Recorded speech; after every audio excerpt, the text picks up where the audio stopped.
this is a pretty critical idea.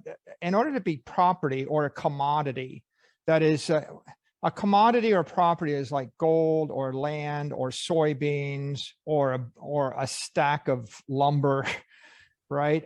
The idea is no entity controls your permission to own it, and nobody else in the world can modify the supply of it reasonably. And so if it looked like an equity or a security, then there's the sense that somebody, a company, an individual, a team of people would have control over it. So in securities law, I mean, there's a pretty bright line between property and security. And the way that you get property is you have a permissionless open protocol that is organically decentralizing. So the real elegance of proof of work is that in 10 years, someone that owns no Bitcoin can read the paper. They can go and drop a piece of hardware on a volcano somewhere you don't know of, plug in the internet and start to create Bitcoin, and no one can stop them, right? It's literally permissionless and it's open. Now, you're not guaranteed to have a property or a commodity just because you use that. There are things you could do that would make it look more like a security.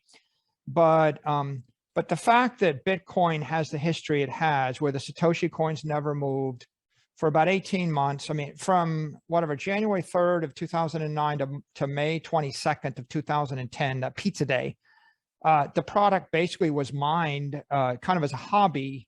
Right. And then it traded for a couple of pennies. And so on pizza day, the protocol was 21 million hard cap. You know, the block size was set. All of the incentives were set for the next 1,000 years. Now, we weren't sure whether someone would mess with that, but then along comes the block size wars.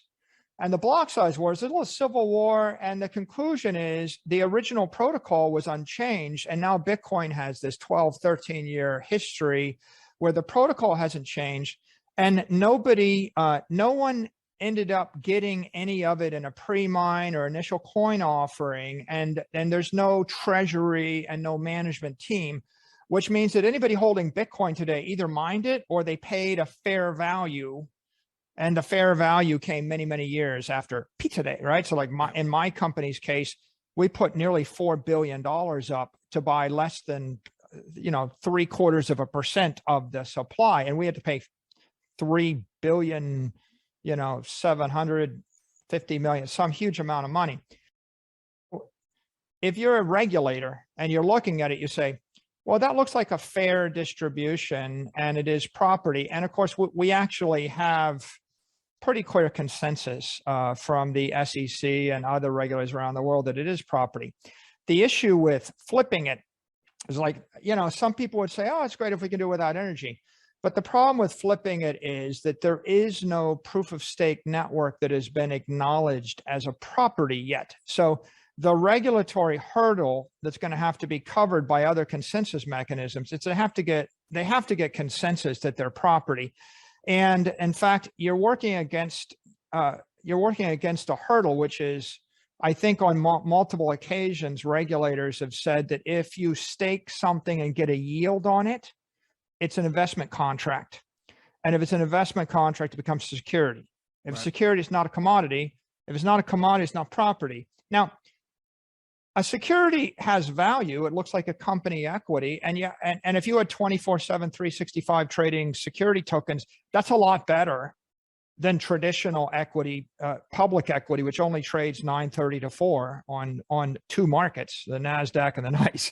Right. And that's better than private equity. So clearly there's a value in security tokens.